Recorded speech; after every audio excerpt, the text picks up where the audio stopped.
Welcome to the world of probiotic foods. This is Cultured Food Life with your host, Donna Schwenk. Hi, everybody. Thank you for joining me. And this is going to be a topic that I love to talk about, which is kefir. But we're going to talk about how to make kefir in the summertime. And it's really important, guys, at least for me and for my family, to be drinking a lot of kefir, especially now. We're still in the midst of this pandemic, and I just don't think there's anything that's more important than what you put inside your body to keep your immune system running strong, to keep you healthy. And it doesn't matter what's going on in the world. This is one thing that I've been doing for 19 years. I have it every day without fail. Not only because I like the taste of it, because it keeps so many things regulated in my body that keeps me healthy. And just recently I was noticing there was a thing, I think it was on 60 Minutes, they had a thing on probiotics. And it kind of talked about how these supplements weren't very effective. And actually, I kind of agree with it a little bit, because the supplements, the probiotic supplements that are very, very expensive that you take are mostly killed by the stomach acids. And when I took them, I didn't see a lot of benefits. And they're kind of finding that in some of the different research. Sometimes they do work. It just really depends on what the ailment is. But for the most part, if they don't survive the stomach acids, then you're not really getting the benefit. Well, the beautiful thing about kefir and fermented foods is that they have a protective halo around them that allows them to go to the parts of the body that is needed.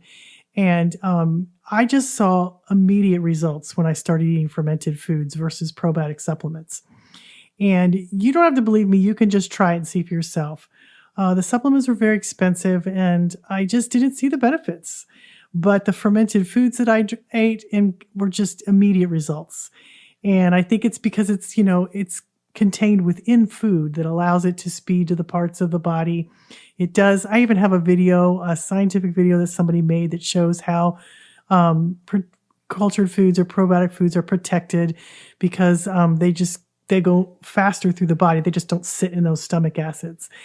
And I saw results from not only just myself, but the thousands of people that I help. I hear it all the time. Just how effective kefir can be.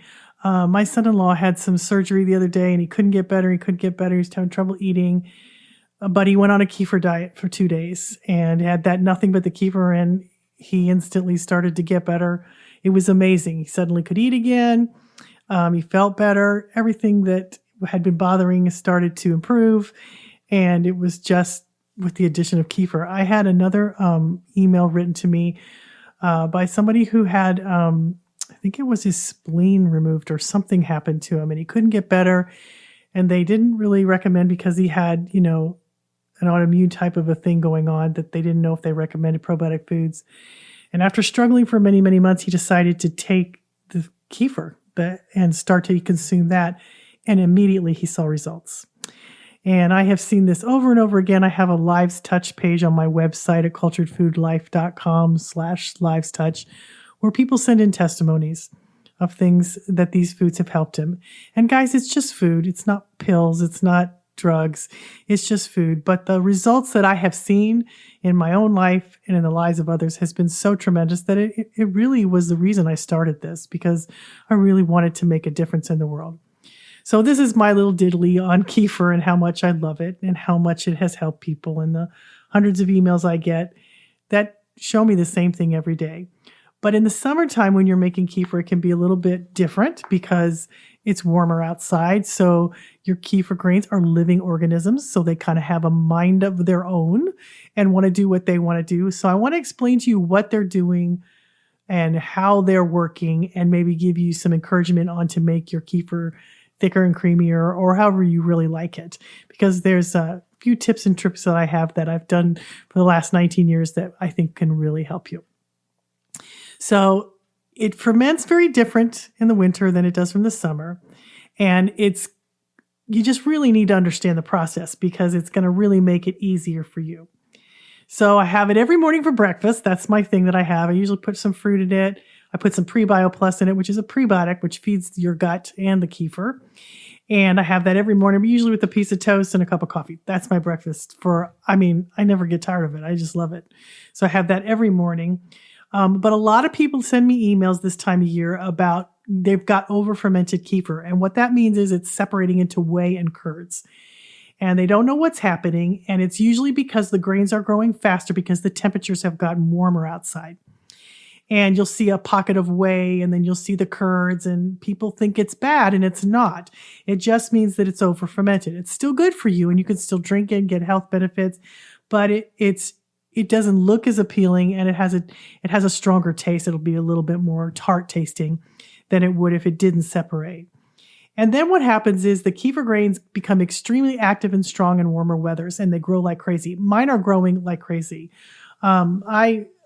I can't, they go bananas this time of year because it's warm in my kitchen, and it's not super warm. It's about 75, but it doesn't drop down as low at nighttime. So they multiply and grow really, really fast. And if your kefir is not done, if you don't slow it down a little bit by doing a couple things that I recommend for you, you're going to grow your grains a lot faster, which is okay. That's good if you don't want them. But I'm going to share with you some of the things that I do.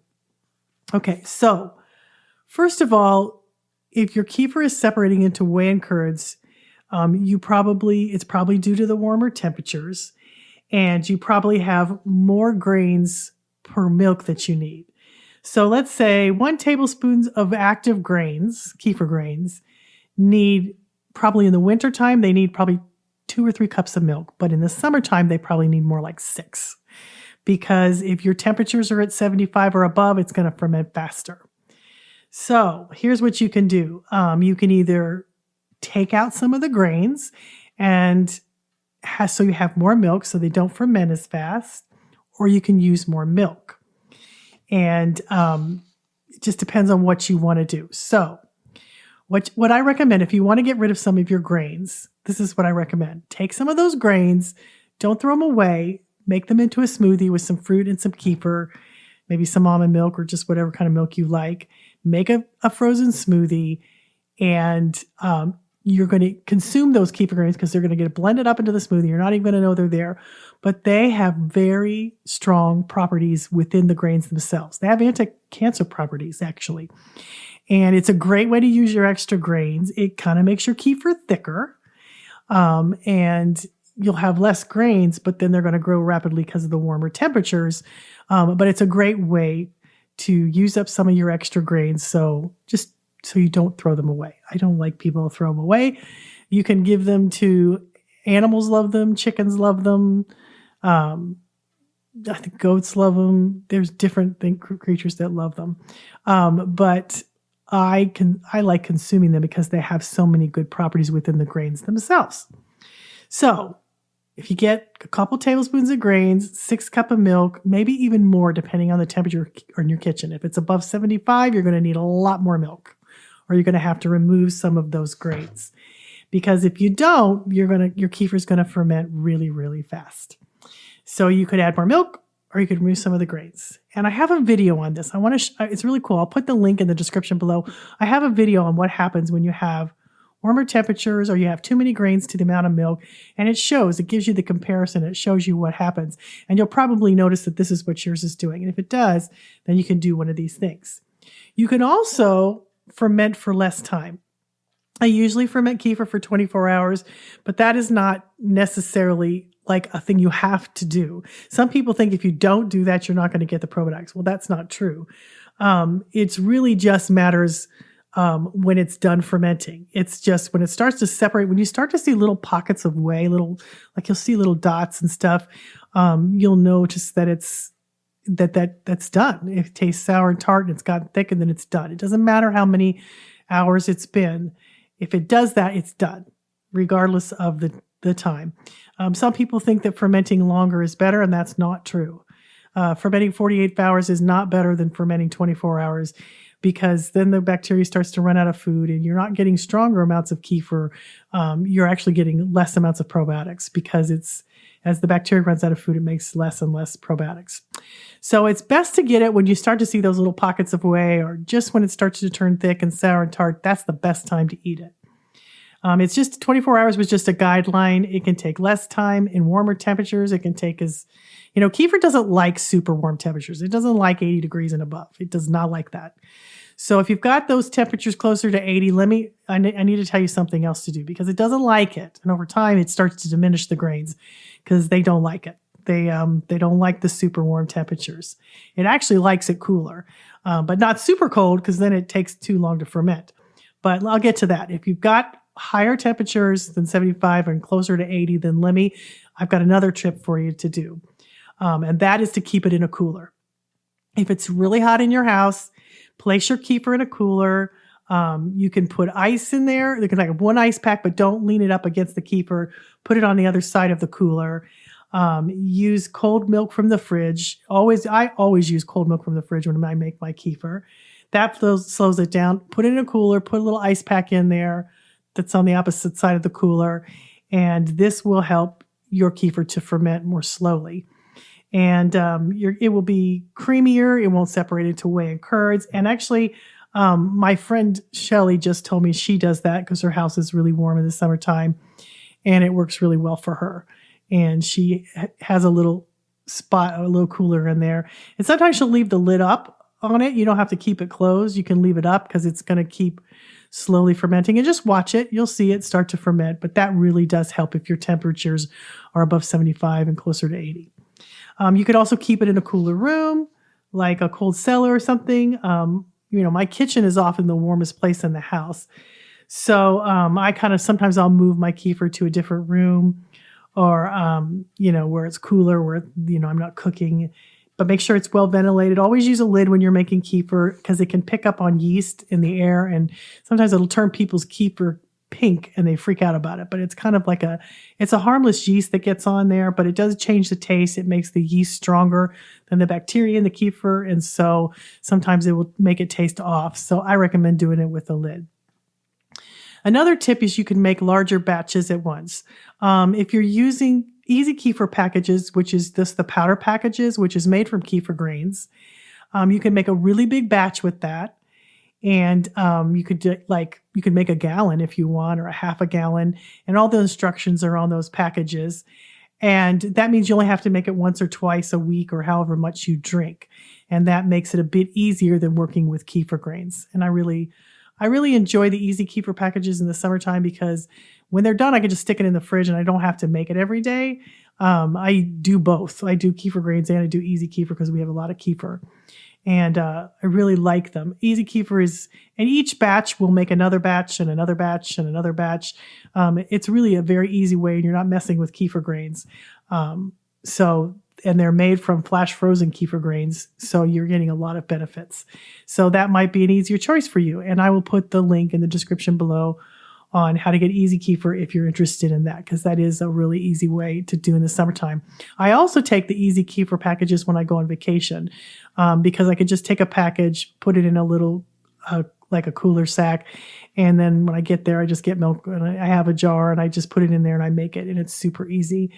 It's super convenient for when you're traveling. I took it on a cruise ship one time. I've taken it when we go out of town to different states. And it works very, very well. And easy kefir is fantastic. It has, it's made from kefir grains, so you get all the benefits too. Now, another thing that you can do that I do all the time is you can add a prebiotic to your kefir and give it extra food. And this will also slow down the fermentation time because it will load the kefir with lots of nutrients and food. And I have a product called Prebio Plus. It works really, really well. It's powder. Now, Prebio Plus is fantastic. I've been talking about it a lot because I've been getting a lot of health benefits from it lately because I started to really have it on a much more consistent basis and I saw huge benefits from it. But I also have seen it, grow my kefir grains. And during this whole pandemic thing, I was selling kefir grains like crazy and I started to run out. So I gave my kefir grains lots of prebio.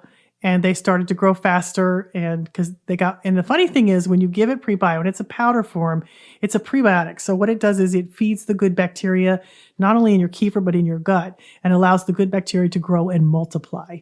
And it's food for bacteria. It's fantastic. And when I would give it to my kefir, the next day they wouldn't grow as much because they were so full from the food that they wouldn't grow. But then the next day they would grow twice as fast as they had the day before. And I've seen that over and over again with prebio because it really changes the microflora to allow it to get stronger and grow like crazy. And I just, I add a little scoop. There's a little scoop thing in the prebio if you're interested, and I'll put the link for this in the description below. You just add a little scoop to maybe a quart jar, stir it up, and it just gives your kefir something to eat, and it will help to make your kefir creamy again. For instance, if your kefir is separated into whey and curds, what I do is and you've already separated the kefir grains out, you can put it in with the kefir grains too. But if it's already separated into whey curds and you separated it and you want it creamier, I'll add a scoop to the stuff that you separated, shake it up and stick it in the fridge. And it often will make it creamy again by giving what's the bacteria that's in there more food. And it helps to taste delicious, and I just think it tastes better too. But I always shake it up after I put it in there.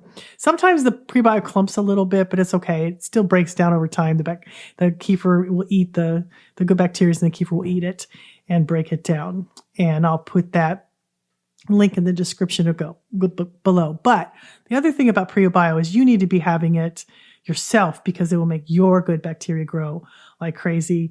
It's one of my favorite things that I think I love it as much as I love my kefir because I've seen so many health benefits from it.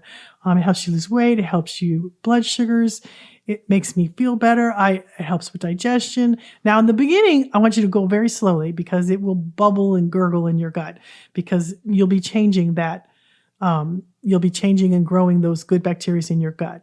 So go very slowly with that. If you have stuff like SIBO or things like that, I don't recommend it because you've got bacteria in your small intestine where it should not be, which this could make it more uncomfortable for you. So it would hurt you, but it's not good for you until you get that. If you have that problem, then you need to get that settled out. I have a big, huge article on that. It's kind of an intense thing to have. It's kind of an intense situation to have for your body, and it takes a little bit of detailed attention to what's going on to allow it to heal. And there's very specific guidelines for it. And if you want, I'll put that link in the description below too.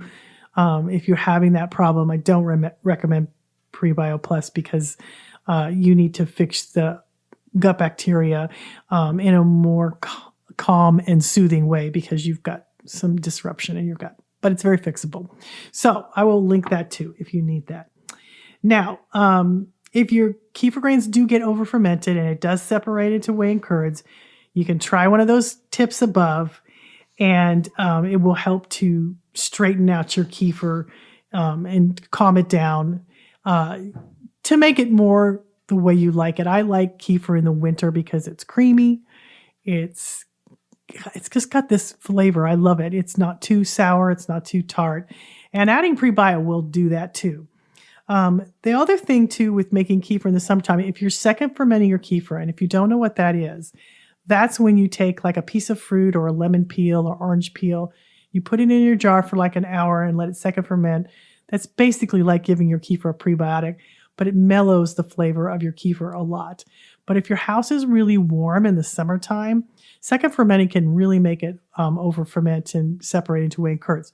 So what I recommend that you do if you want to second ferment your kefir in the summertime is to put the piece of fruit after you've made your kefir, put a piece of fruit in there and just make sure it's a small piece and stick it in the fridge and let it ferment in there because it will still second ferment in there and make it taste better, but it will do it much more slowly and it'll be cooler in your house.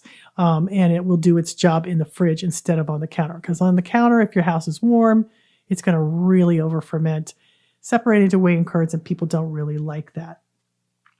So that's another tip. And if you want, I'll put the second fermenting your kefir link in the description below because a lot of people love that. It makes your kefir taste fantastic.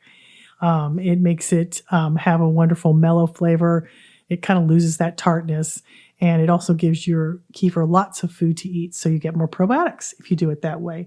And you get more B vitamins, especially folic acid. You get tons of folic acid if you second ferment your kefir, which, everybody can use that. It's so good for you to get extra B vitamins, so I love it. if your kefir gets super sour tasting, you can also add more milk to it and let it ferment for a couple more hours on the counter, and that will lessen that sharp twang. I think it's even better to add some, lemon or orange peel to it and do the second fermentation, because that will make it taste better. Now, I also have some tips for you and some links, and I will put them in the description below about what to do if your kefir's too sour, how to make your kefir creamy, and your second ferment. I'll put all of those in there so that you can have those, so you can take a look at, whatever your specific problem is you're having, and make really good summer kefir. Kefir in the summertime is just a no-brainer. I often have it for dinner because I like it so much. I'll do a lot of chia puddings with it, where you just put kefir, a cup of kefir, tablespoon of chia seeds, and maybe I put a little bit of vanilla in it sometimes and let it ferment in the fridge overnight.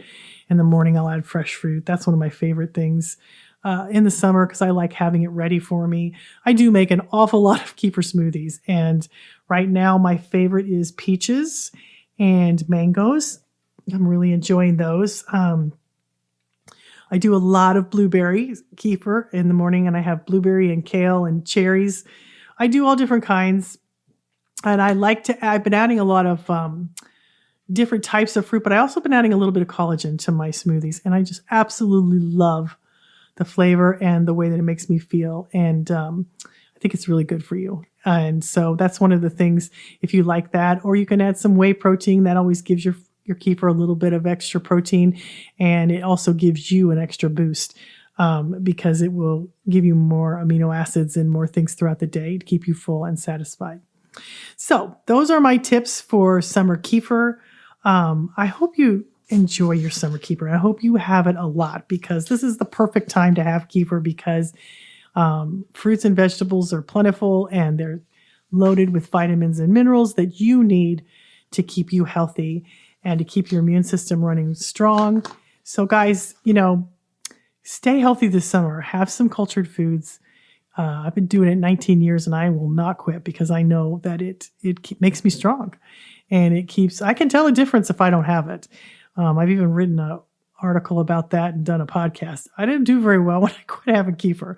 So I know it does a huge thing with keeping my blood pressure low, keeping everything running smooth. And it also helps digestion. It helps, especially women who are older or younger women who have, perimenopause, or who have menstrual symptoms and have PMS, things like that. Kefir is wonderful for helping you with that, because it works so wonderfully well on balancing your hormones, reducing inflammation, and keeping everything in your gut moving along smoothly, because you, my friends, are 100 trillion bacteria, and that is a lot.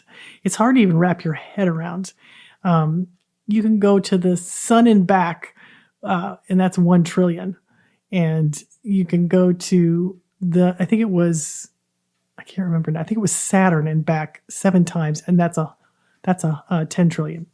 So there's, you just can't even imagine how much bacteria are all around you and all on you, and they do keep you well, and they are working on your behalf, but not if you don't take care of them, because you are a cooperative, co-creative organism with your bacteria and this planet, and you need it. It works on your immune system. It helps fight pathogens. It helps fight viruses. It helps fight sickness and disease, things that you pick up all the time that you're not even aware of, that your body fights off when you don't even know it. So I really encourage you to have these foods, especially in the summertime.